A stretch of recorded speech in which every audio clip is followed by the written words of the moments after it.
Chapter 16. Final floor. Up until this point the enemies had been D-rank for the most part.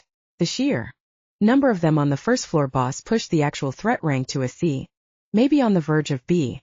This third floor were all C-rank threats so far as we descended the stairs to a cracked corridor with vines and moss growing everywhere. An opening at the end of the corridor led to a massive open area.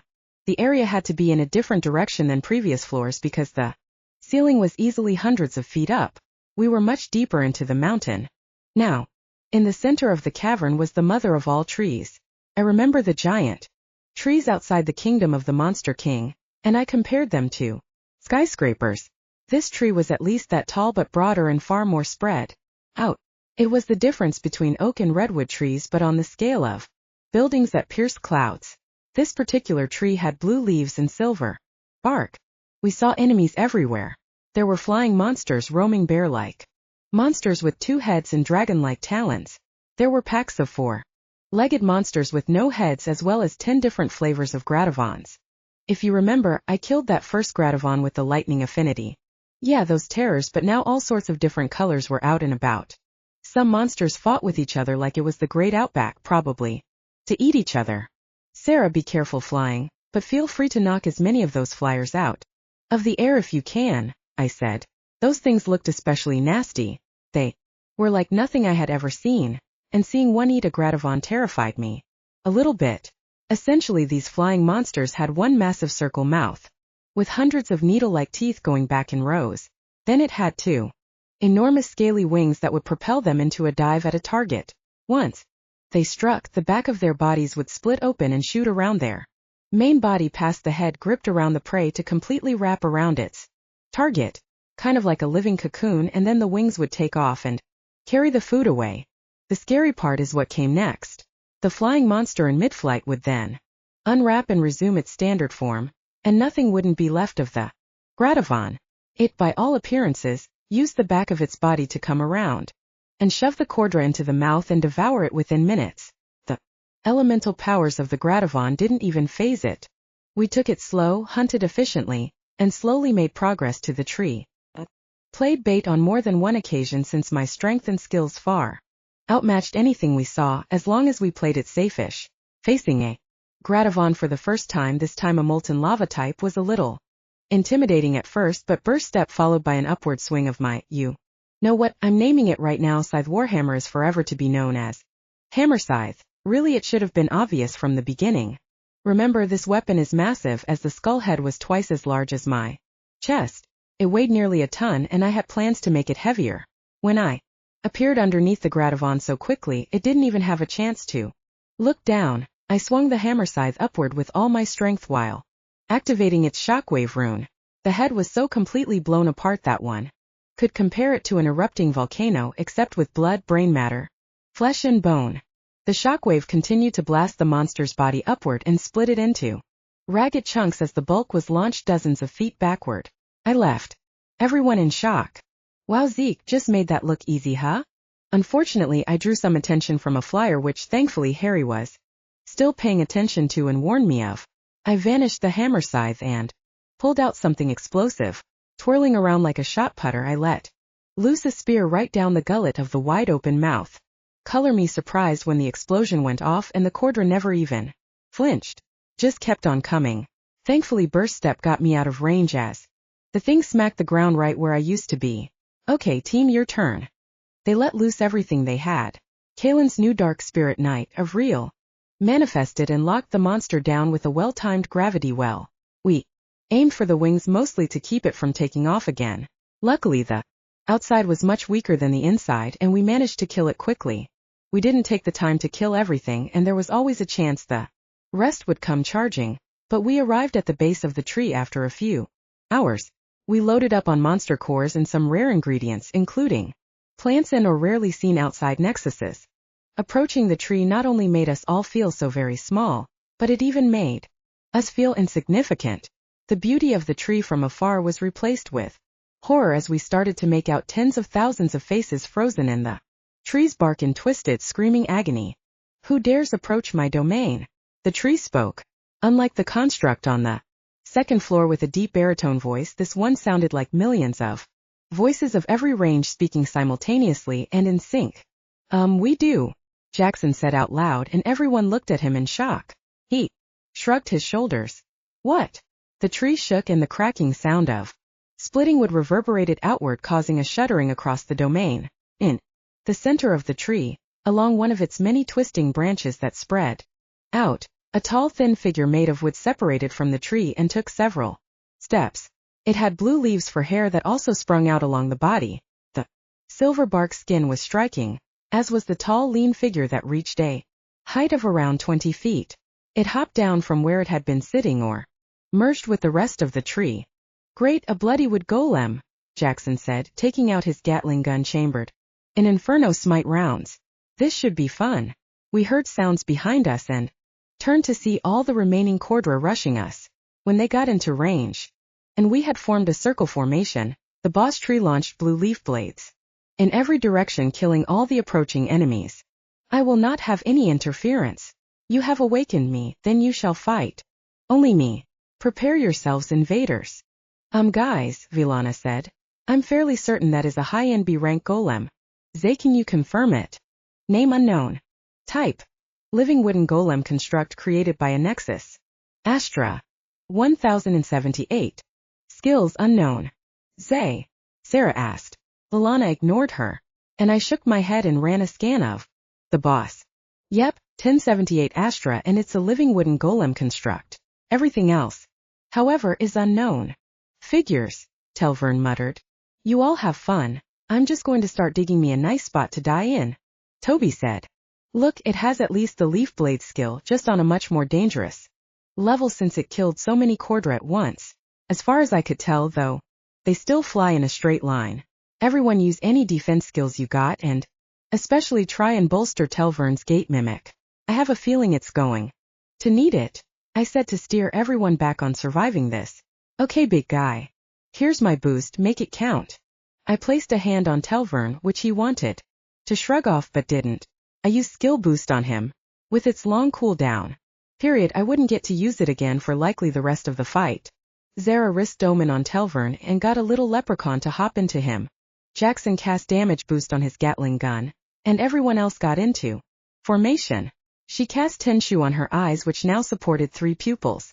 The new ability allowed her to change places with a target, but it was the superior tracking ability she wanted, having increased from high speed to super speed. When the very much boosted gate mimic popped into existence, it was grotesquely changed and twice as large as ever. Then TelVurn cast full equip on it and then duplicate. The gate took on layers of twisted armor to accommodate the grotesque nature. Then a second gate appeared a few feet before the first, allowing for double protection.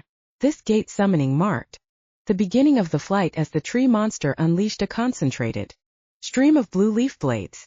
Pain cries from the gate mimic was the first time any of us, including TelVurn, had ever heard from the summoned monster. Usually whatever was thrown at it got eaten.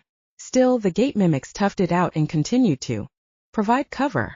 Jackson stepped out from the side and let free a stream of angry, black burning bullets. The tree was smite repeatedly, leaving scores of inferno flames in its wake. The monster did not like that, but didn't relent in its attack either. Zara rolled her dice of fate, and we watched as the sign for Kappa appeared, followed by unrelenting attack. A turtle-like creature standing on 2 legs appeared and erected a cube of water twice as tall as the tree monster and 3 times as wide in all directions. The black flames did not go out due to the inferno nature. The turtle then stepped into the wall of water and began blitzing the tree. Leaf blades were strong and could cut through the water in a short distance, making it still somewhat effective at close range, but they lost their momentum and petered out before they could make it to the edge of the water cube. The bad thing was that our attacks in return were now also ineffective. Then it hit me, the water ring I had on. I bolted forward and dove into the water. Large bulky weapons wouldn't be effective in the water, but my thinner sword could be. The ring granted the ability to breathe underwater and negate the pressures of deep water, which wasn't an issue with this cube of water, but it also allowed me to swim at incredible speeds.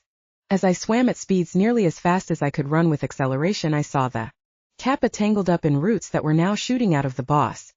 Hey Harry, I mentally told the arrogant AI hiding his new toy body behind. Two massive mimics. / what? / how well do you think I'd survive using lightning in the water? / are you serious?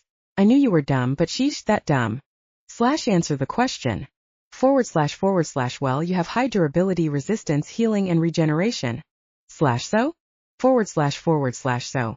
If you stop your heart, none of those matters. Most likely, you'd be better off activating your barrier around your body and using the lightning. / hey, that's actually genius. / actually genius, you say? He scoffed and went silent. I did as he said and blasted as much lightning as possible. When I got close enough to the tree, I had to cut through roots, aiming to snare me first. The tree monster screamed in pain but survived. Again, albeit moving far slower. I swam in circles hacking at roots and silvery bark. 10 minutes later, the water cube popped and vanished immediately, leaving me falling and landing in a superhero pose. My sword safely lodged into the head of the monster. A ray of light shot squarely into the chest of the tree. Toby was surprised he hit it on the first try and then immediately got depressed as what he feared actually came to pass. The tree started to heal. Of course, shooting sunbeams at a tree was a bad idea. I told you, dummy, not to do it. Did I listen? No, Toby said to himself. I like the guy, but I used some unflattering words at that moment. The tree slowly reached up, gripped the sword, and yanked it out before tossing it aside. It screeched and charged at us in rage. Harry yelled something that wasn't helpful in my head, and I panic-checked my skill cooldowns and grinned. The fight had lasted longer than I expected, and my skill boost was now active. Again, I could cast it on myself and for the short window get several skills. And before it expired, the same would occur if I cast it on others. I had a plan starting to formulate. I removed my axe, cracked my neck, and went Abe Lincoln on this tree. Activating thought acceleration, skill boost, then burst step. I stopped just before the boss.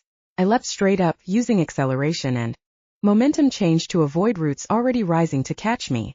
I sliced upward, leaving a savage cut across as I skyrocketed high into the sky. There are times I wish I could practice these combos before doing them. Even with thought acceleration being boosted by skill boost, the speed at which I shot back down with meteor strike while also still under the effects of skill boost nearly made me hurl as my stomach lurched upward as the rest of me went downward. The devastation I left in my wake was possibly a new record for me. Well, outside of tossing a self-destruction device, the shockwave of my sonic boom sent splinters of bark and chunks of stone and dirt from the crater to the farthest corners of the cavern. I saw a ding in my peripheral view, the now familiar notification of the system granting me something again. Could also tell the others got voicemail from the world voice too. Why didn't you just lead with that? Jackson asked after listening to his message. If he did that, TelVurn answered for me surprisingly, and failed, then the attack in return would have decimated our defenses very quickly. Priority 1 was our survival. I pointed a finger at him briefly. He's correct. Without boosting his gate monster. Gate mimic. Right, mimic monster. There's a good chance it would have died quickly even with all the other boosts placed on it. Skill boost. For next 10 seconds any skill used will be boosted by 50%. This boost is relative to the type of skill used. Some skills cannot be boosted and some skills can be boosted in a multitude of ways. The gate mimic summon was originally designed to deceive people into thinking it is a normal gate, and when they attempt to cross it they get eaten. The fact that there is no passage through it because it is a creature with a warp field to its stomach as an entrance, I tend to use it more like a wall to hide behind. In any case, the many attributes of the mimic are to be very tough, but also have ways of snaring people that get close but become suspicious as to not cross through on their own.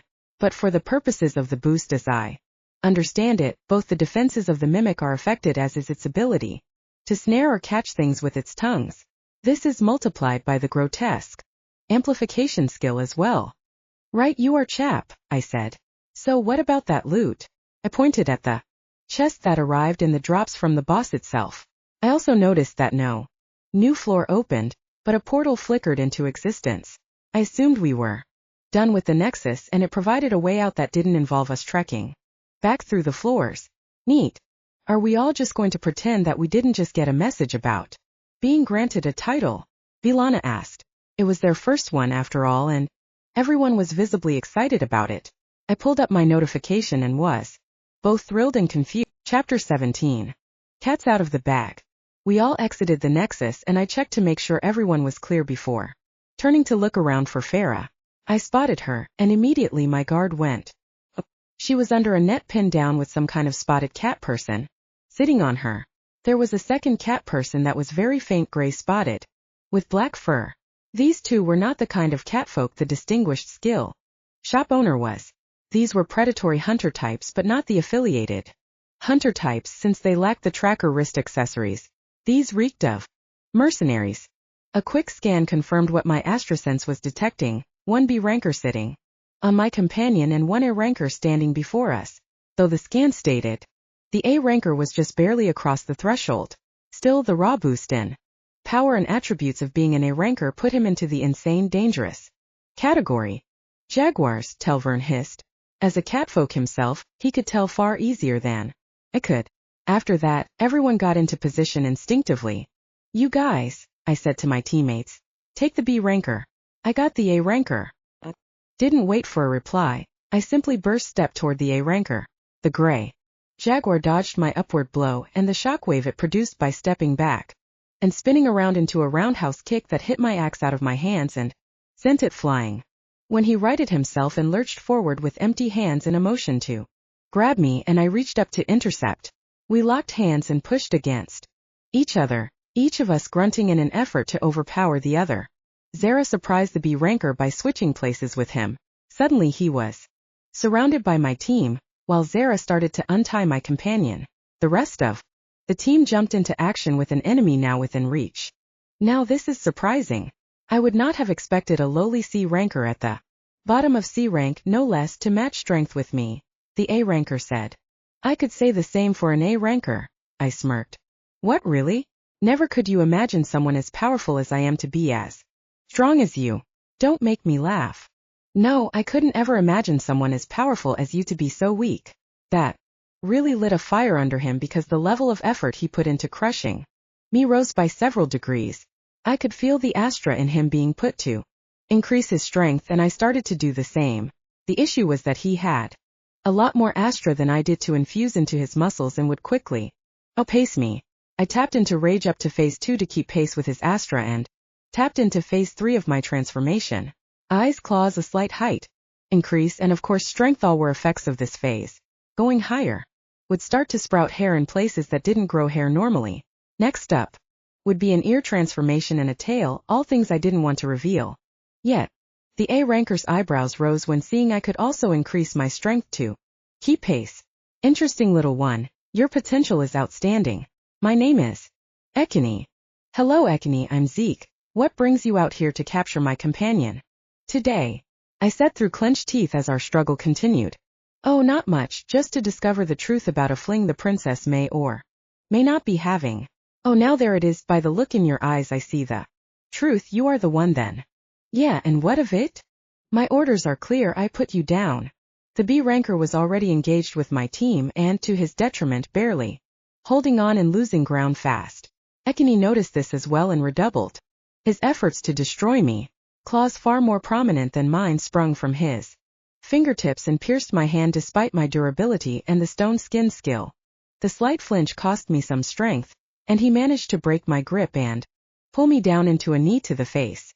I staggered a few steps back, reeling from the blow that caused my lights to go out for a brief second. Meant I barely had enough time to get my arms up to block the next attack, which was a haymaker punch. I definitely felt 2 bones break in my right arm as I flew backward dozens of feet. I used healing to fix my arm quickly, and I used the backward momentum to somersault backward, catching the ground with my prosthetic limb and dragging metal claws along the ground to flip around and land on my feet. I saw a wide, sharp, toothy grin Ekini as he rapidly approached me to not give me any chance to counterattack, yet all I needed to do was raise a hand to attack. So I did and shot lightning at him as he closed the distance between us. Point blank into the chest, even for someone 2 ranks above me, was more than enough to shock his body system and lock up his motor functions. Even if it was only a few seconds, it was enough to close the rest of the distance. and hit him square in the chest with the Superman punch. He was sent flying off backward this time, and only a tree breaking in half was enough to stop his movement. The tough bastard got up and wiped the blood from his mouth. The next several minutes were us moving so incredibly fast that all anyone could see were small shockwaves as one or the other occasionally connected a punch. Most of it was blocks, parries, and dodges. That put every ounce of my martial arts expertise to the test. His tail was a component that made my enemy unpredictable. At one point I had enough time to pull my gun out and fire off several chaos flame rounds. The impact was strong, but against an A-ranker's flesh was nothing more than like shooting a bulletproof vest. It would bruise, but that's about it. The flames, however, took him by surprise and caused him to pause for a moment, and then I got to see that famous high-rank aura slapping down a lesser skill. He formed his aura thick around his hand and literally slapped the flames off of him. Ekini attacked me again, but this time with just his aura, and I met it with an egg-shaped aura shield to block against it. It didn't take too much to break through my shields, but I kept forming new ones to replace them with. Finally, his attacks began to take on more defined weapons, and over several seconds we ended up in a mental dance with me on the defense the entire time. Way of Astra ability started to take over my actions. I could feel the flow, the movement, the shapes, and the very breath of the enemy's aura as it took shape. Slowly, I moved from defense to offense as my shields turned into blades to match his slices into the ground on both sides of us as we parried. Each other's blows were genuine and showcased just how deadly aura attacks could be. Eventually, we both began to slow down as our Astra started to deplete. The Astra was dwindling between sustaining our muscles and using it for aura attacks. His stamina was also taking a severe hit since he had been pushing himself hard to try and beat me. In contrast, mine was being replenished by stealing his thanks to Master Berserker's stamina steal ability. Also, Ekini noticed that the more injured I became, the stronger and more durable I became as well. You're he panted. Berserker, aren't you? Yes, and I'm willing to bet you're a brawler of some kind, right? An adept duelist, actually. Guess I should use my ultimate ability before my Astra runs out, he said. Too late, I replied. Oh, how do you figure? My ability is blazing speed. I didn't want to use it on a lowly C ranker, but here we are, he said as he pulled out a hidden blade and activated a bestial art simultaneously. Glowing red energy formed around his weapon and his feet as he prepared to use his ability. I also have a skill called Unrelenting Assault. I'm sorry, but this is where you die. I said it was too late because we have you surrounded. The look of confusion was quickly replaced by shock as he turned his head and saw the rest of my team surround him. I saw with thought acceleration Ekini's head turn and muscles tense as he was about to spring into action. However, I also saw something else, and I relaxed and stood up straight, letting down my guard. A purple column of light smashed down on Ekini, driving the jaguar into the dirt. His strength from our previous rounds of fighting was sapped, and he was running on fumes. The B-rank Dark Spirit Knight's gravity well was only a rank down at the moment, but was more than powerful to hold the catfolk. Jackson placed a cannon up to his head, and Kalen attached 4 binding orbs to his face, ready for Jackson to wreck his day if he tried anything else. Ekini wasn't sure what the orbs were or what kind of weapon Jackson had against his head, but he wasn't ready to find out in his current condition. Okay, I give up, you win. TelVurn opened his spellbook and spoke a spell. A portal opened and he stuck his hand in to pull out a neck clamp. This neck clamp can lock out abilities and skills up to a rank and master level. Jackson took it and locked it around Ekini's neck before the gravity well was released. The good thing about the spell was that it only affected enemies the Dark Spirit Knight deemed to be foes, as was the case for most magical skills. However, the thought of reaching in and instantly being pulled down by gravity made me chuckle a little. Jackson pulled out some gadgets, activated his new armor's extra helping hands, and started making something. I asked him about it and he said the neck device wouldn't affect his strength, just seal his Astra abilities and skills. And while that would make him weaker than me, it wouldn't stop him from quickly killing someone before I could stop him. When Jackson was done, he jabbed the device with the needle on the tip into the jaguar's arm and pressed a button. A black ooze like poison shot through his body, and in a pained cry, the jaguar shifted from full beast mode back into his human form, except for his ears and tail. Ekani looked visibly weakened and was sweating heavily like he had a fever. What did you do to him? I turned some of the shrooms we found in the Nexus into a toxin that weakens whatever it infects by a significant amount, and not too sure about the amount. The math was spotty. It won't kill him, but until he's given an antidote he won't be a threat anymore either. He snickered. Toby, do not heal him. The elephante lowered his wand and head, letting his trunk hit the ground. Again. So what do we do with him and his buddy? Harry asked. We all turned to look at the B ranker, who had a happy Farah sitting on him, patiently waiting for us. I walked up to her and scratched under her chin before pulling out a new collar. Placing it around her neck, the magic took place and Farah gasped as new information arrived in her brain. Ah, hello. Her voice was gruff but feminine. Is this my voice? Yes, you can talk now, I said.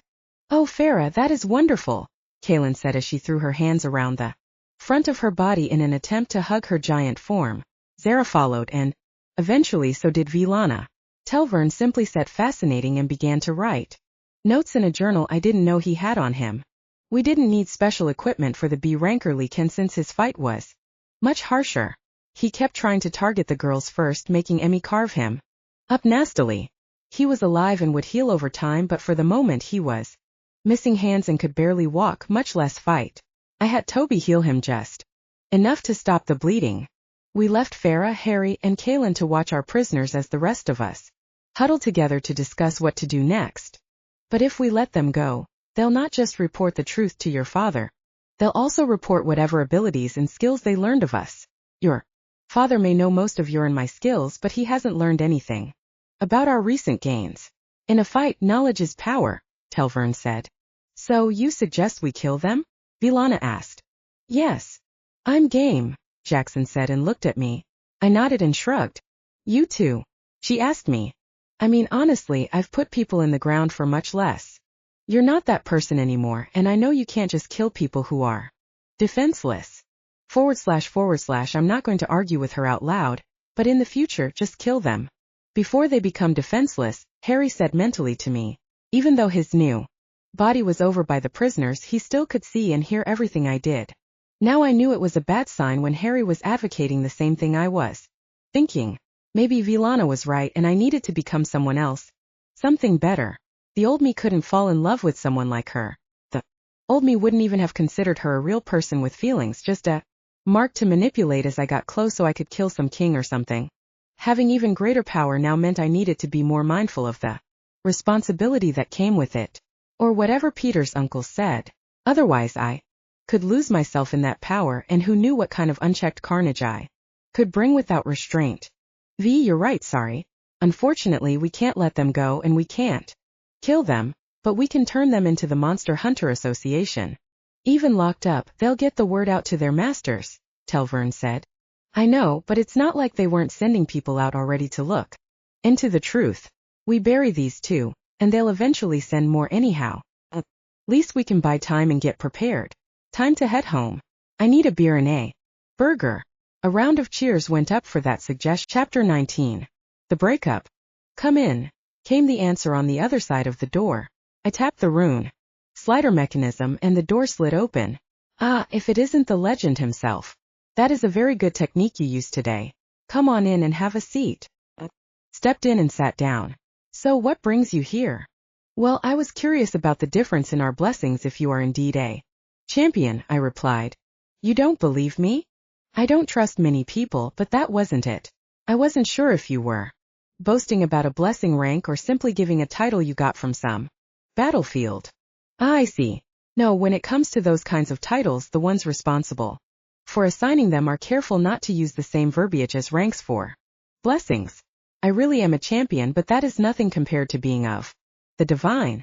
So tell me, which divine blessings do you have? One you wouldn't know. I'm told it is new to this world. The other, I'm told, hasn't been seen since the first divine blessing. Seriously, you have Astra King? You know your history. Of course, most divine blessings are kept secret, but the ones we do know about came from the first few that ever had them before it became common practice to start hiding them. I'm surprised you're telling me. I shrugged. I fought you and examined your Astra. When doing so, I felt it was sufficient. Besides, I can always deny it. I said with a chuckle. Gustav laughed as well before diving into his blessing. Well, when it comes to the same blessings by name, they don't always produce the same abilities. For example, I noticed you had the stamina steal, which I also possess, but I also have continuous onslaught, weapon frenzy, and rage. I have rage too, and tough body. Rage is a good one but hard to control. Pushing phase 2 is fine, but be careful going into phase 3, the ability to select friend from foe for your skills gets muddled in that phase, and attacking allies is a very real possibility. I noticed, and yeah, that has been my main strategy so far as well. So what does continuous onslaught do? He grinned his award-winning grin. That lets me build strength and speed with every blow I land. It was the only ability I used during our fight to push me to the supreme speeds you saw me at, and I'm still blown away at how you managed to keep up with me. Well, that was due to the nature of Way of the Astra, which is one of my Astra King abilities. Wait, I remember that one. You sensed my internal Astra flow and predicted where I would attack and when, he said, then whistled in amazement. That is one seriously powerful ability. So while I suggest you train your body toward speed and reflexes, you should lean heavily on your Astra sense. Thanks for the tip. So, let me guess, weapon frenzy has something to do with using many weapons. I redirected the conversation to another subject because I felt he was on to something too close to home, and a part of me wanted to keep that a secret. It likely didn't matter at this point, but when you have a lifetime of Black Ops intel you cannot disclose to anyone, that is a hard habit to break. Yeah, that's right. I fought you hand to hand since it was an exam, but I specialize in every weapon because I can use any weapon to maximum efficiency in battle. Then why train with weapons when you can already do it perfectly? I get bonuses to damage based on how many weapons I use during a fight. Knowing how to use each weapon perfectly differs from how to transition to the weapon needed at any moment. Practicing each weapon while switching to other weapon types requires a skill level outside my blessings abilities. Plus, when the ability ends, I never know which weapon I'll be holding, and it could be important to know how to use it right away. Makes sense. You know, you could easily get Berserker up to champion and even Sage. Right. What you mean? The Divine Astra King, especially with Way of the Astra as one of your abilities, was best known for learning and understanding other blessings. By itself, I have to struggle to learn and understand my ability even with all the other texts and knowledge written about it. Yet, Way of the Astra can see into the inner workings of your other blessings and even the blessings of others to help them grow. I would ask to join your team if you already didn't have a full team so that I could pick your brain. I hadn't thought about that possibility. I was still trying to learn about the blessing by itself first and didn't even think it could help me understand all blessings. I wonder how far I could truly take this blessing. Guess I should start with VeLana since she wants to rank hers up the most. Thanks, I never considered that. No problem. Can help with some skills too, just so you know. Well, I got another meeting to get to. It was nice chatting with you, and feel free to stop by anytime. I stood up and gave him a handshake. Stop by the restaurant anytime as well. Anything you want on the house. I'll take you up on that. I heard the food and drinks are to die for. The examination building was on Delta Street at the back end of the street. Since I needed to get back to Alpha Street, I exited the building and cut through an alley leading me to a crossroad that intersects with all the connecting streets to mine. In the alley, however, my danger sense kicked in. And since I naturally had nothing filling my thoughts, I heard its whisper and paid heed. 2 daggers moving at incredible speeds rocketed toward my head. Instead of dodging, which would be my first inclination, I was at peace within my aura. And Way of the Astra kicked in again. I had previously learned through combat how to defend and attack with my aura by mostly mimicking the techniques of my opponents. This taught me slowly, well, slowly for me, likely incredibly fast. For anyone else, how to form shapes and track Astra movement. This wasn't just the Astra within other people's bodies, but the Astra used in objects such as these daggers. I stopped walking and cocked my head slightly as I snatched the incoming daggers with my aura in the shape of hands. I could control this much, but getting those hands to toss the daggers back was not so easy. I realized catching something was far easier than understanding how to throw something, at least with aura powers. Still, I managed nonchalantly toss the daggers aside as I continued my walk home. I felt with Astra sense that the one who threw the daggers vanished into the shadows. Great. I'm being targeted by assassins now. Consider it an honor. You're not important until someone tries to kill you. Harry replied. That's a good point, Harry. How many times has some enemy tried to kill you? Did you forget the Abeloth? I remember perfectly well the Abeloth was chasing Zara and stopped when she regrouped with us to fight it. But on the other hand you kept running and the Abeloth didn't even look for you once. That's harsh. I just have you know that it was I that pissed it off. Oh, pray tell, how did you do that? Gosh, look at the time, aren't you supposed to meet the rest of the team in 2 minutes? No, I don't believe I had any such arrangement, deformed soccer ball. Harry sputtered. Well, what did you call me? You heard me, broken Rubik's Cube. Oh, you got an incoming message, you should probably take that, but face. It was the communications device Jackson whipped up so long ago. Now with my communications chip fully functional again, the range was better than ever. Zeke, can you hear me? Is this thing on? It was Jackson and I rubbed my hand down my face while sighing. Yeah, Jackson, I can hear you just fine. What is it? VeLana was attacked. Luckily, her danger sense kicked in and she blocked the attack, but we just wanted you to know. So we decided to head to your house instead of the restaurant. Damn it, I said in frustration. Glad she's alright. I too was attacked, but the attacker got away as well.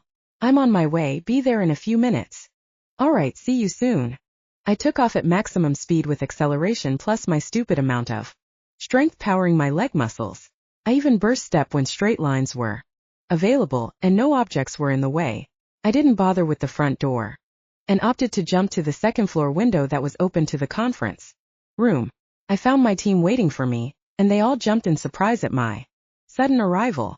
Harry popped out of my arm and pretended to throw up, which broke the tension of everyone in the room.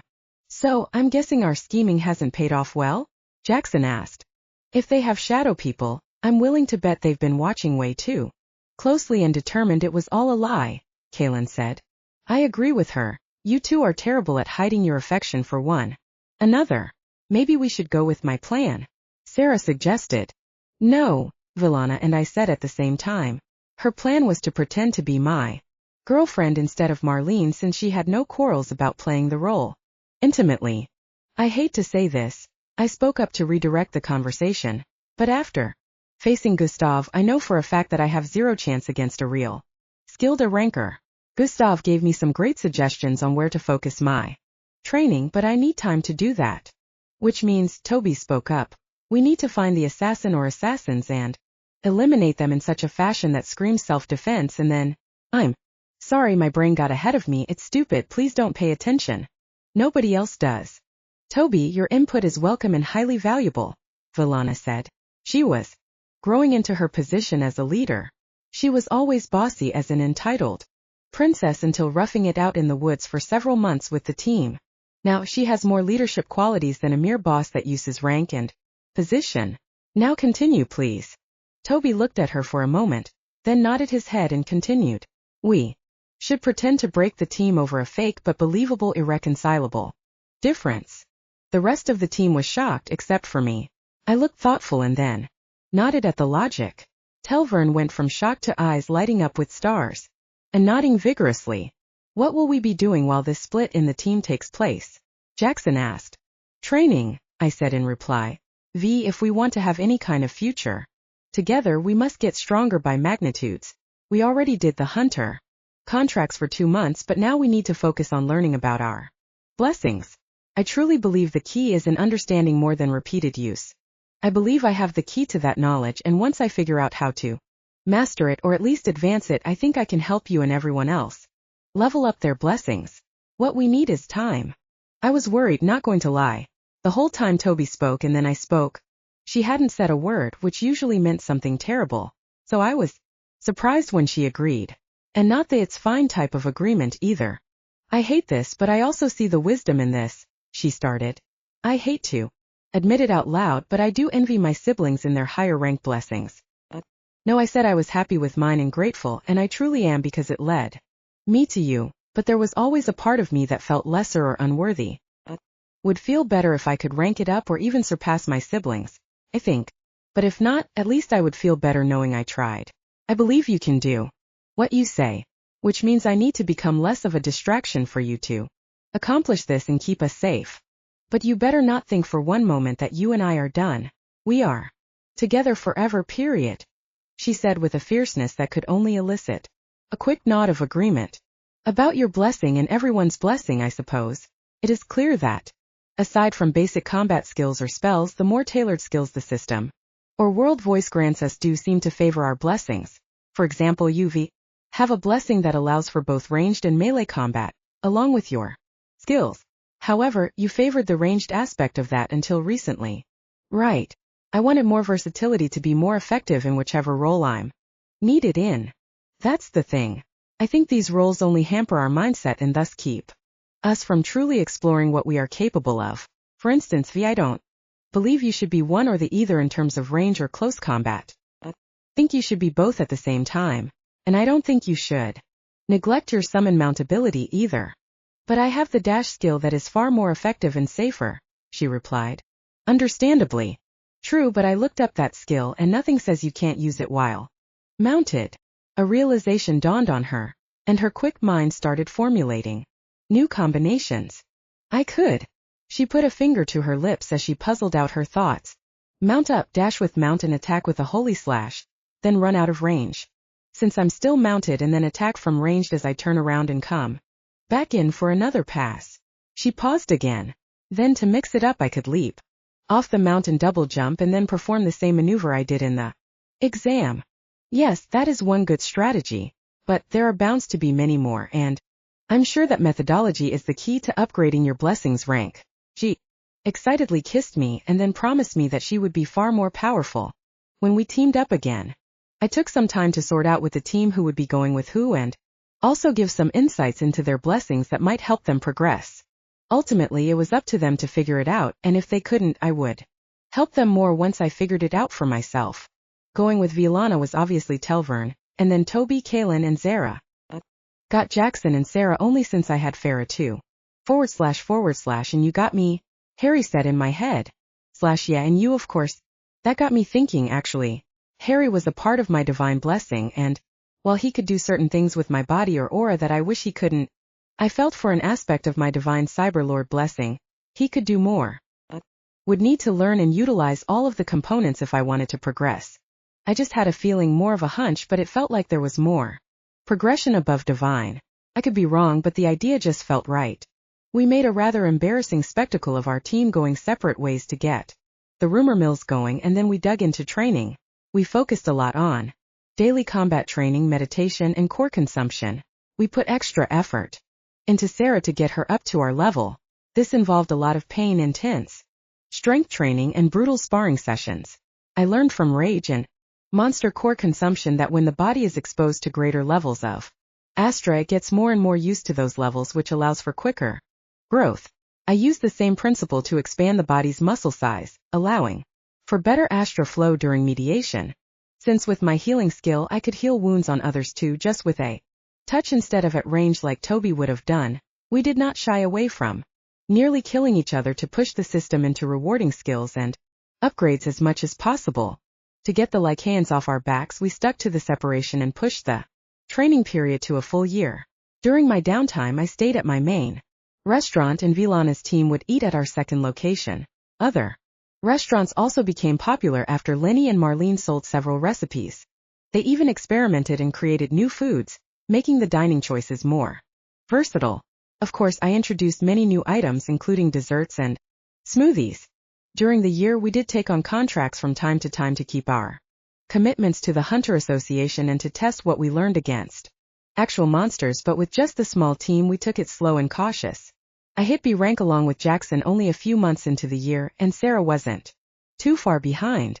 I couldn't help but wonder how well the rest of our team was progressing, though I did hear they achieved gold rank around the same time we did. I even got 3 stars this time. It was now at the end of the year, and by all appearances our shadow assassins turned spies seemed to have finally gone home, convinced nothing was happening. So, I checked out our current status of progression. Chapter 20. Skyguard City. The 4-armed Abeloth threw a flaming tree at the little creature as it dashed toward the giant Cordra. The little creature rocketed upward in a blazing trail, jetted over the tossed tree, and then vanished. The only sense Of where the little creature went was the thin trail of fire that seemed to have shot past the Abeloth despite using its all-seeing eye skill.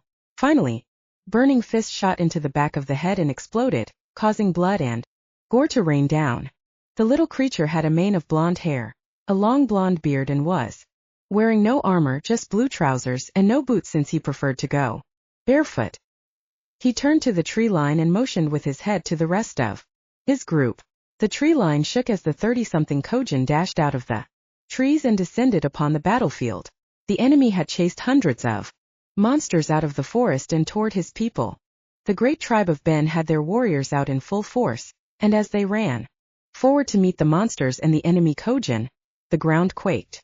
The TelVurn tribe was 200 strong, with warriors well over 13 feet tall and some pushing 15 feet. All were at least B rank and many even A rank. Ben himself was an S rank and the current leader. Ben sat on a throne carved directly into the wall of his city so that he could look out upon the battlefield. The wall itself was only for casual defense against Cordra. It was never used for war because the Taurens would never stay behind a defensive structure when fighting other Kojin. It wasn't in their nature. The opposing force was powerful, although small, and Ben yawned in boredom at the forces brought against him. He wanted to pull back half his force, but his warriors hadn't had a decent fight in a while and were all eager to claim some glory. The fight began in earnest, and Ben knew the enemy were strong. They had some kind of masking power, but he could still tell they were all at least a rank. Though he was sure none were above that. It didn't matter even if they had an S ranker. Ben was at the peak of S rank and could practically taste the next level. But with such a small force raised against him, he knew without a doubt that there was no S ranker amongst them. Likely it was a new outfit, looking to make a name for themselves. No matter. For the TelVurn, even their B rankers were on par with low A rankers of any other Kojin due to their immense size, durability, and strength. But it was more than that. They pushed their children into becoming Astra users by the age of 5, sometimes as early as 3, and trained them relentlessly in the art of combat and the hunt. In fact, their tribes were so strong that the average blessing rank was master, which meant they had no shortage of champions and even a fair number of sages. Ben let the champions join the fray but kept his sage generals next to him to give the lessers a chance to fight.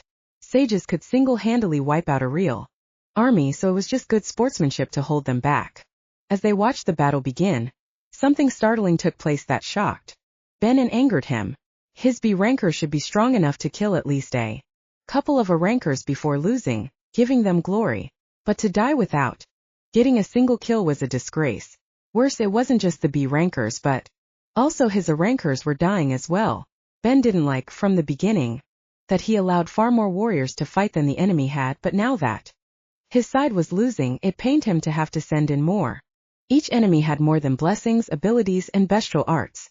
They each had a soul art weapon and were easily tipping the scales in their favor. Stan, Ben said to one of his sage generals, please go down there and put an end to this nonsense. Stan lifted an eyebrow in confusion.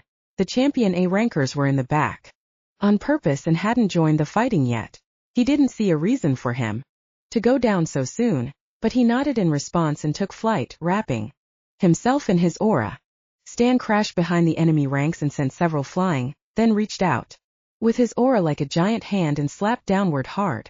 To his surprise, the enemy withstood the onslaught of aura power, their soul weapons glowing brighter to counter the aura effects. Stan could see the enemy commander in the back standing stoically, arms crossed and grinning. The thought took less than 1/10 of a second for Stan to decide that killing him in the next second would be enough to end this fight. So he took a single step and vanished before them as he moved to appear next to their leader. Yet appeared next to him, Stan did not. Instead, he was standing leagues away and facing alone a ranker of what appeared to be a man with ant-like features. He had the antennas, mandibles off the side of his mouth, and red skin. Ooh, that was close, the Ant-Man said. But I'm afraid the boss is not interested right now, so you get to fight me instead.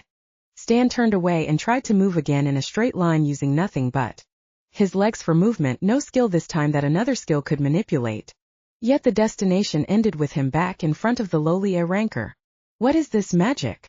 It is one of the powers of my Serengeti. You may call me Loxlone. Such a long and disgraceful name. Tell me what this Serengeti is now. Tisk tsk. Just spill secrets because a sage demands it. Such entitlement. You deserve to be crushed underfoot. Your foot, Stan's deep voice snarled, isn't large enough to step on my pinky, but my hoof is more than large enough to stomp on you, little ant. Loxlone laughed amusingly, then raised his glowing white sword, which Stan took as his Serengeti, and said, Myojigan Stage 2 release. The sword dispersed into motes of energy particles and reformed as a large floating creature 3 times the size of Stan. His eyes widened at the giant face that had its eyes closed but had a large smiling mouth. The face was pale white, and the head merged with the floating body as if it had no neck. There were many long needle-like legs with multiple segments that dangled beneath the main body head thing. Stan didn't want to wait and see what this was and unhooked his war axe off his back and used the dash skill tier 9 to close the distance instantly. Between him and his opponent, Stan fully expected some kind of space warping reality to take place again and leave him back where he was, but he moved ahead with the attack anyways because he needed to figure out how it was done and how to defeat it. Yet, he ended up exactly where he expected to be this time, and with zero hesitation he struck down Loxlone. Stan cut him completely in half. The floating weird face thing opened its eyes and looked down, then thread came out of its mouth to be caught by the legs, and it snared Loxlone and sewed him back up. When done, Loxlone came back to life. Loxlone smiled. Is that it? Stan jumped to attack the floating face thingy and found himself back on the ground as if he never jumped. Then Stan noticed that his arm was starting to burn, and he looked down and saw black coloration affecting his pristine brown fur. Stan seethed in anger, used the skill Scorched Earth and erupted the ground in an immense fire that spread for miles, killing most of the remaining Cordra and causing the other Kojin to use their powers to escape. Loxlone again was killed, this time by incineration, but his floating companion rode the wave of heat backward and then used the threads to knit back together the ashes of Loxlone until he was back in one piece alive. This time, however, he looked tired and was sweating profusely, yet the smile on his face was troubling. That was when Stan looked down and saw his entire brown fur was now infused with a black illness that spread throughout his body. Stan stumbled backward and coughed up blood.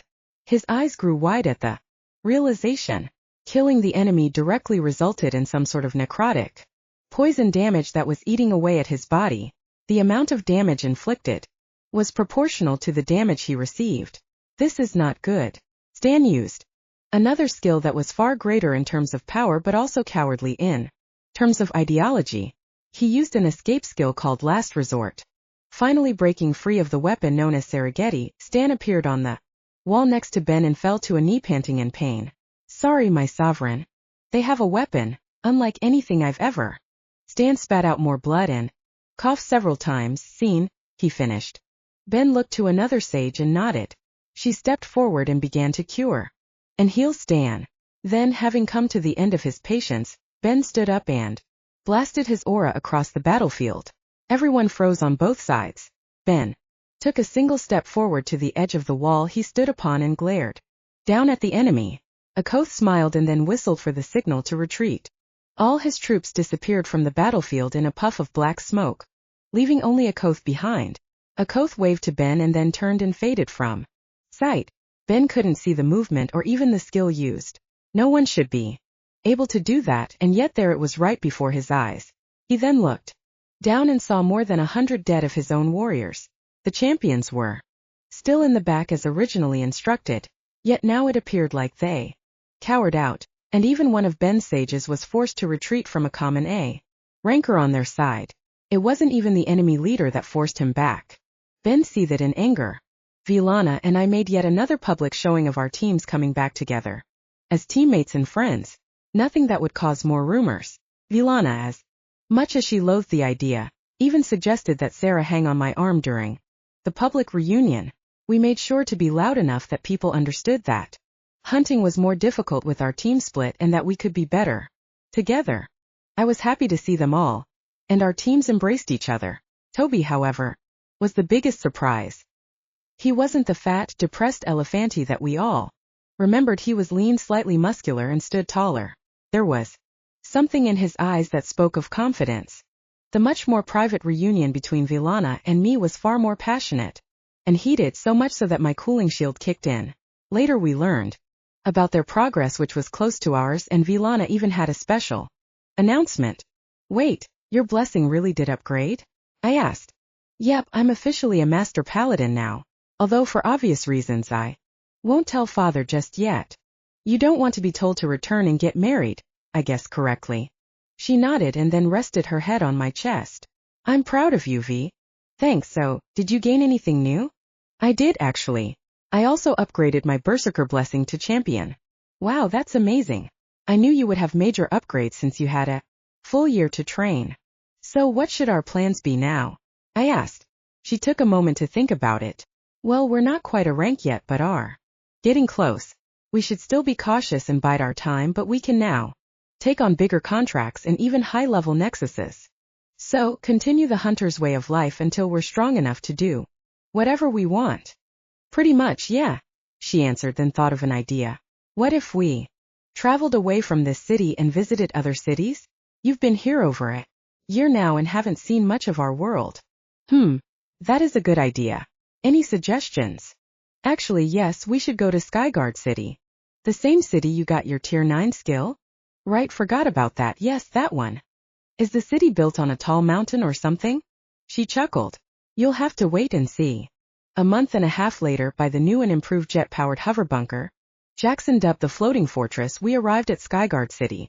Jackson used the rest of the Aurelium to make one new handgun, and then modified the hover wagon into a fast, floating battle station, complete with separate rooms for sleeping, dining, and recreation.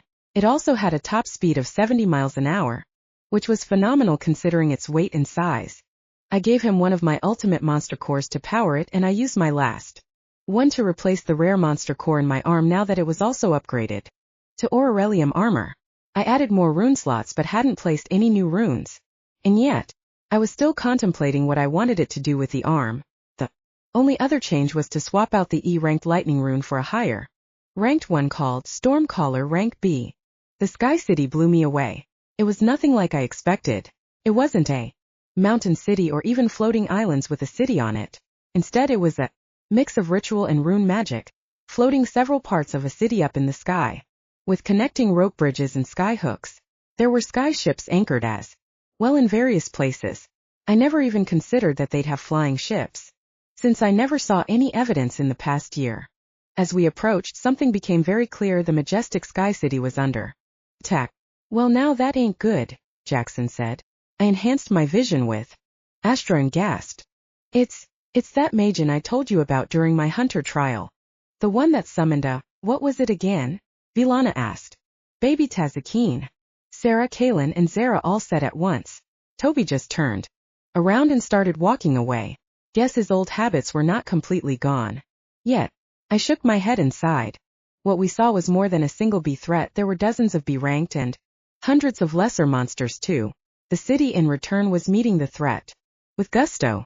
Spells, rituals, and rune weapons were all being deployed against the armada the Magen was bringing against the city, and for the moment it looked like they were holding their own. Yet we knew there was no way of knowing the truth unless we got there and found out for ourselves. This is a perfect opportunity to rank up, so we should get in there and do our thing, Jackson said, and the rest nodded. I hadn't even thought about ranking up since I was more worried about the city's safety. I wondered for the first time what became of my ruthless mindset. I always used to seek personal gain over others' well-being, or more accurately, I used to prioritize my mission over others' well-being. How many innocent people did I kill just to complete a mission? Part of me thought maybe it was the moment I killed my brother that I started seeing things differently. So, how do we get up there? Zara asked. We all turned and looked up into the sky. It is pretty far up there. I doubt the rising platforms are working during a crisis, TelVurn said. Hold up, Zeke, I need your help, Jackson spoke next. Jackson walked over to the floating fortress, and Farah, who had been resting on top, yawned and jumped down to stretch her legs. Farah, don't go far. Yes, master, I know, I'm just going to take a piss. TMI, Farah, we talked about this. Silly bipedals and their silly rules. She grumbled as she stalked off. What can I do to help? I asked, turning to Jackson. I could use 2 of your special monster cores to help boost the power. I want to make this thing fly. Is 2 going to be enough for that distance? Okay, 3 just to be safe. Jackson already opened the power chamber and used his blessing with his armor's utility arms to make the modifications. I handed him the cores and watched as he worked. 10 minutes later, Fair arrived back, and Jackson finished his modifications. All right, everyone, get on board and get to the gun stations. This is going to be fun. A few minutes later, we were flying quickly, and when we got in range of the flying enemies, Jackson announced to open fire. The gun stations were double barrel turrets that shot rounds of pyro flames, ghostly arc flames, chaos flames, and special armor-piercing explosive rounds based on my spear designs. The rounds were mixed and would fire randomly since the rune magic would pull from Jackson's upgraded dimensional storage unit used solely for hundreds of thousands of special rounds. While the others operated the guns or steered the ship, I stood outside on the roof with Farah and used Stormcaller. Similar to the lightning rune my prosthetic arm once contained, Stormcaller would also discharge lightning at a target. Only to say it was lightning was a misnomer. It was more like powerful electrical bursts. The real lightning was what occurred next. When the electrical burst struck a target and arced to other targets, a ray-all lightning bolt from the sky would strike the enemies in blinding white light and deafening thunder. The Magen, hovering in the air outside the range of the city's defenses, was watching as his summoned Cordra assaulted said city. He turned and noticed a new threat that was something he'd never seen before. He knew sky ships had projectile-type weapons to help catch prey, but their offensive attacks were spells or skills. This new ship used far more powerful weapons, and their effect on the battle was immediate. The tide was turning in the city's favor. A new rift opened next to Ryzen, and Zistis stepped out. Ryzen, why are you assaulting this city? Or should I ask why you are still assaulting this city and haven't conquered it yet? Ryzen didn't take his eyes off the new gunship. Why are you here? Sol sent me. He has learned of an interesting Kojin that, despite his rank, has been invading other Kojin cities and winning. He wants us to check him out. Why us? Others are lazing about, he could command. I'm already busy. Busy not conquering this city? Busy conducting experiments. Zistis looked at the battle taking place and for a moment didn't see anything unusual until he looked closer at the Cordra. Those Cordra are not supposed to be flying. I've seen enough. Let's check out your mortal causing other mortals trouble. Just don't tell me Sol wants us to recruit him. I think he wants to make sure he's not a threat to us since he's using our territory to hide his army. He has an army? Seems like it. Sol thinks they're strong and there's only one reason to send us. There are more reasons, Zistis, you just happen to think of only one because that is all you think about. Zistis smiled and stepped through the open rift, followed by Ryzen. These Cordra are not supposed to be flying. Jackson yelled from the cockpit. Yeah, we noticed, VeLana shouted back. TelVurn had opened a window and was using his new spells to kill scores of enemies. Farah kept leaping into the air and snagging Cordra before slamming back down on the ship's roof, causing it to rock each time, which caused Jackson to curse a lot. They noticed a second Magen show up and talk with the first for a bit before they both departed, much to the relief of everyone. Shortly after the Magen left, the Cordra lost their drive to assault and turned to flee. Jackson pulled the ship up to a dock and parked it. They waited for a dock worker to clear them, and Jackson paid the fee. That is some ship, mister, the dock worker said. Jackson pointed a finger at VeLana. It's the princess's, I just drive it. Princess. Ignore him, he's a fool, VeLana replied. Farah moved to get more comfortable, and the dock worker spotted her for the first time and shrieked. I put a hand on his shoulder. Hey, it's okay, she's with me. Just don't go near her, she might still be hungry. The dock worker gulped and hurried away. I could feel Farah's amusement through our bond. Keep watch, Farah, yeah? Yes, I will, just bring me back something tasty, she replied. We'll get you lots of yummy things to eat, Zara said, and Kayla nodded in agreement. The city was amazing. The overwhelming number of rune magic on display made me feel like a kid in a toy store. Many walked the streets and flew over them, using various devices ranging from feet and hand gear to things resembling hover bikes from my world. Since no one here knew us, at least by face, VeLana and I held hands and took several hours to shop, eat, and check out the city. The others did their own thing for the most part, and I let the sisters get food for Farah. They all had their own earnings from contracts and selling monster parts from the past year, but I gave them some of my wealth to have fun with too. Toby opted to stay in the ship since he didn't like crowds. We got a pricey in that night, mostly because I refused to stay at anything less and had a good breakfast the next morning at this little restaurant, specializing in breakfast foods, and they even had Chapter 21.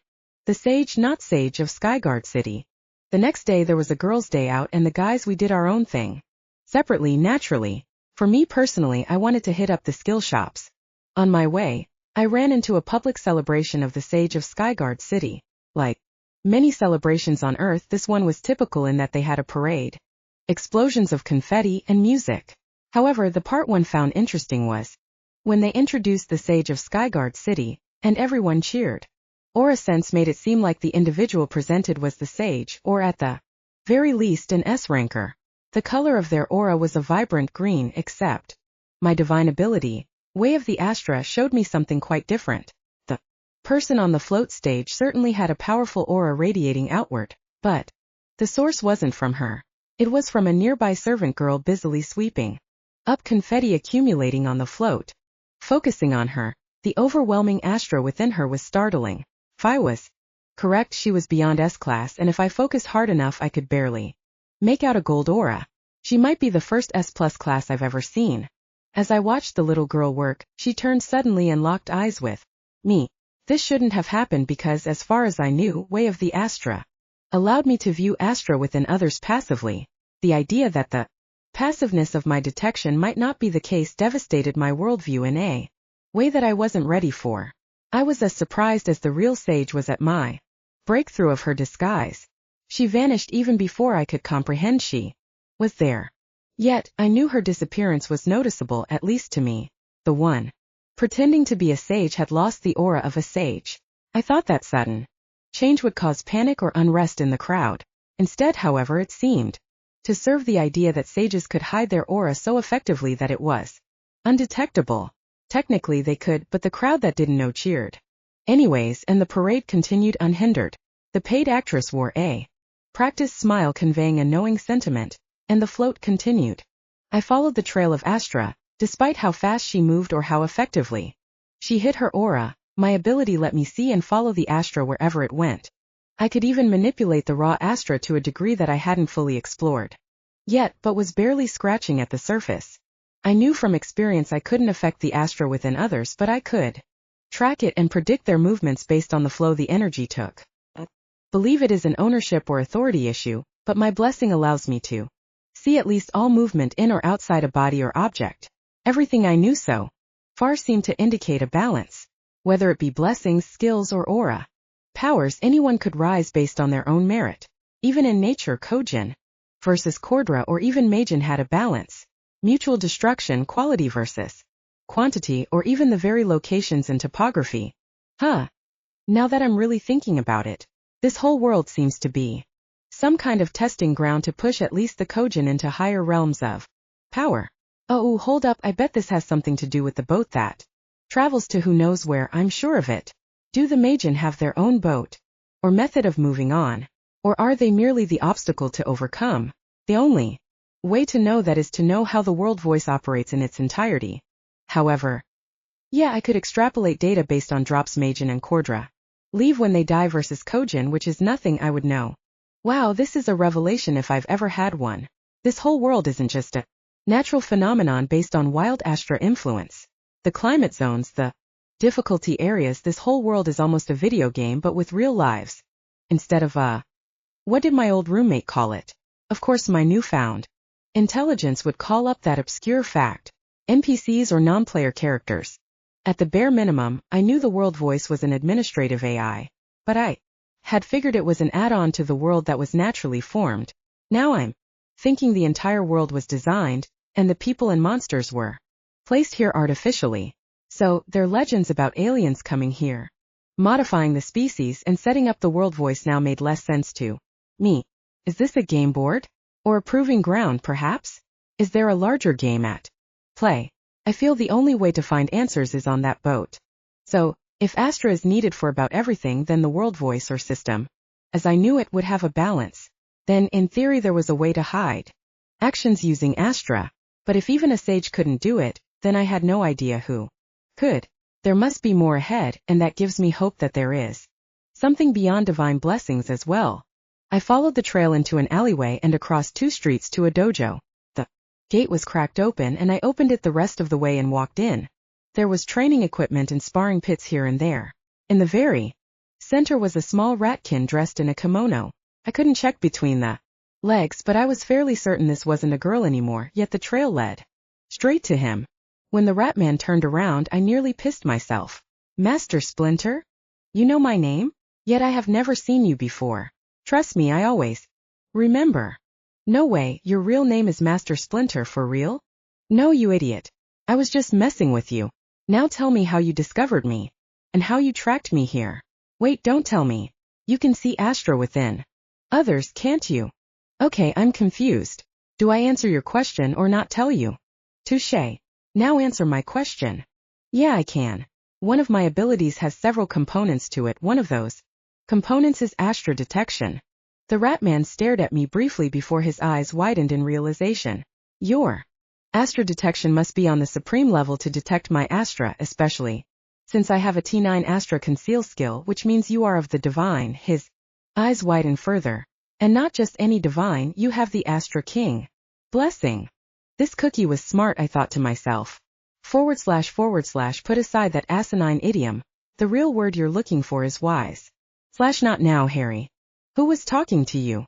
Huh. Someone just spoke to you and you spoke back to them. You can hear Harry? No, your face was making subtle signs of listening, thinking, then speaking. In your head. Either you're very crazy or you possess some ability to speak to someone. Who are they? I held my prosthetic arm out, and Harry ejected his floating form. Hello. Sage of Skyguard City, it is a pleasure to meet you. I am the Fantastic Wonder. Known as Harry, he said without using the rest of his name. Wise, I thought. Because I wouldn't hold my composure this time either. The sage dropped to his knees and bowed his head, suddenly leaving Harry and I both stunned. World voice, I did not know you gifted this one with your presence, forgive me. I felt Harry in my mind about to correct him, and I spoke quickly to silence him. Harry, don't correct him. / what, why not? Think about it.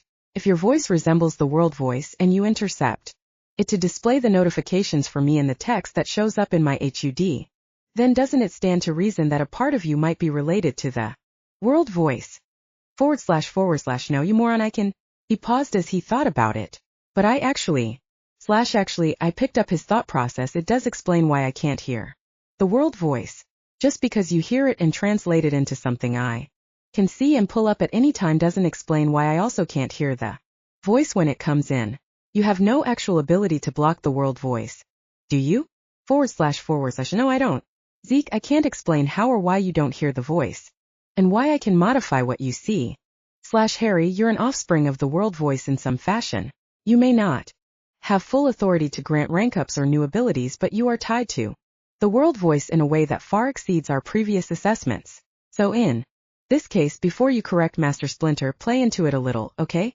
Hiroshim, arise. I am but a fragment of the world voice given as a blessing unto this divine being. You do not need to lower yourself, for you are also on the path. I know you are not the sage of Skyguard City. I know you have not given up the way. Continue on the path. /W. T. F. Was that? / dude, I don't know, it all just spilled out of my mouth before I even knew I was speaking, and let me tell you, that is fast. Like, I think it speeds trillions of times as you primitive caveman. Like, dude, I can't even describe how slow you speak and think compared to me, yet that voice came out of me before even I had a chance to process it. Hiroshim rose from kneeling and spoke. Your words humble me. How can I be of assistance? This time it wasn't the fragment of the world voice that spoke, and only I could tell the difference, but Harry, using all available knowledge, took over. Hiroshim, this one needs guidance and training. The potential for all to succeed is powerful, but only a few choose to succeed. You are one of those that strive to become more. And this one will match those of legends of old. Guide him, then advance yourself as is the way. I will do as you say, voice of the world. Hirashim turned to me and said. You tell me your name. Ah, Zeke. Zeke, today you will begin training with me, the sage that taught the sage. Of Skyguard City, Hirashim. Sorry, Master Sage that taught another sage, but my name is just Zeke or Ezekiel Connery if you want to know my full name. Sir? I stuttered like I was back in boot. First lesson, Zeke, do not speak until spoken to. If I do not present to you a question, you do not speak. / oh, I like him. Harry chuckled in my head. The planned meetup with my team for dinner got missed. The search for me for the next several days went unproductive until I had the bright idea of sending Harry to find the others and let them know what was going on and to stay absolutely away. Hirashim dared not impede the going and coming of Harry the Great. We spent more than 6 months in this sky city in less than 2 years. Let's just say the scale weighed closer to 2 years than the 6 months. My team, the full team aside from Farah and me, had found their own way to contribute to the city's defenses as well as their local hunters association. They got into a groove of training and hunting, allowing their continued growth. I was allowed to meet up with them every weekend for the most part to catch up with their progress and share some of my own. But then came a period of breakthrough that kept me away for 7 months straight. Only Harry could communicate that I was okay and busy via my communications chip. My breakthrough required so much effort, energy, and time that only Harry could communicate with the team for 7 months. Due to the extra 2 days per week than my world each month had roughly an extra 9 days. My team, including Toby, finally hit a rank and averaged 1340-ish in Astra. My Astra when I returned was 1705. However, I didn't rank up my skills much or gain any new skills the entire time, unlike my team who all gained multiple skills. Even Farah went up in Astra levels since she didn't have direct rankings, but with an increase in Astra it did bring forth new evolutions. These evolutions were what brought on new skills. I had a notification for the first time in a long time, and it was that Farah could now merge with me. Her essence could be stored inside my body and I would gain her strength, stamina, durability, and agility. She in return would gain my regenerative abilities if she was wounded, even if she was near death. I was already on par with an S+ ranker in terms of sheer strength. I knew this due to many intense sparring sessions. When Farah's power was added to my own, I went from losing 8 out of 10 battles of pure physical melee to winning 6 out of 10. At this point, Hirashim finally decided to add skills to the sparring sessions, and I went again back to losing, only this time worse than my previous ratio. The total aspect of physical power along with skill power was dependent on your total Astra levels, which in terms of hunter threat rankings meant the rank you achieved and how far into said rank you were dictated how powerful you actually were. There were nuances to this, as I had demonstrated with my physical nature, but the skill side could trump the former. This was how the Ratman beat me nearly every time. I only caught on to his skill and timed it perfectly with a counter skill in a few instances. Hirashim was so masterfully skilled that I hadn't even noticed that it was deliberate in my few wins. He had been forcing me to overcome certain types of adversity before throwing new ones at me, and it was so subtle that I didn't catch on to his teaching methods until nearly the end of the 2 years. Harry the Arrogant, of course, claimed he knew all along what Hirashim was doing despite being unable to help in any way. Farah didn't know either, but took so much pleasure in arguing with him in my head that I nearly went insane. It was the fact that I hadn't gained a new skill in so long that it finally dawned on me what Hirashim was actually teaching me. It wasn't just to power my Astra. It wasn't about ranking up or gaining new skills. He taught me how to improve my base level of power and natural skills. Strength, speed, agility, durability, sure, but also hand-to-hand combat and even weapons. From the beginning, he taught me how my body was supposed to work as if I was born with Astra by slowly eroding my decades of combat experience before becoming an Astra user. I had a lot of bad habits. When this finally clicked, my sparring sessions went from losing consistently to winning, which blew my mind. I was a mid to high A ranker fighting against an S+ ranker and winning. I did feel somewhere deep though that if Hirashim wanted to win, like if death was a possibility, he would probably still mop the floor with me. That was just the burden of rank. But in a mock battle with earnest effort, I was winning, and that meant something. It was at that moment I felt the next level of power. Something within my soul awakened and revealed to me a seed that formed in the palm of my hand.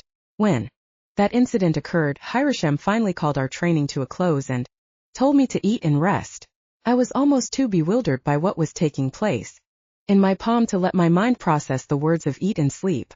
Let me tell you, months and months of being restricted to very little food and rest nearly overwhelmed me with a desire for those two things. Only the constant battle and survival kept pushing me forward. Now while the pull was almost lost due to the seed, it was not lost entirely, and I gripped the seed, embedded into my palm, and took off for the nearest skyfish stand. Skyfish was a delicacy that nearly eclipsed bacon. Nearly, let me be clear. I had the customary time to experiment.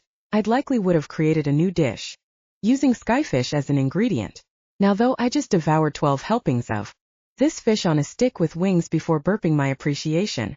After eating my fill, I looked around and realized I was lost. It had been so long since I arrived here and had a tour that I had forgotten the city's layout. Luckily, I did remember that I could communicate again with my team and use the comms gear Jackson built so long ago.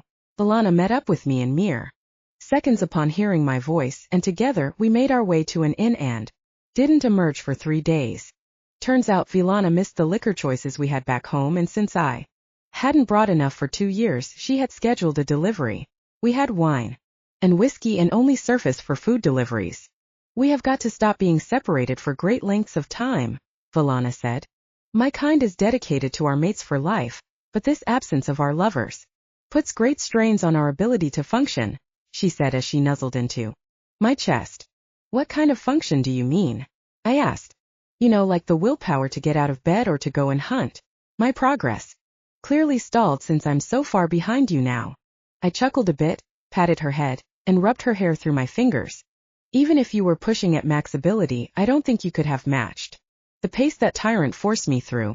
I've been through a lot in my life, and what he pushed me to do was beyond what I could ever have imagined I was capable of.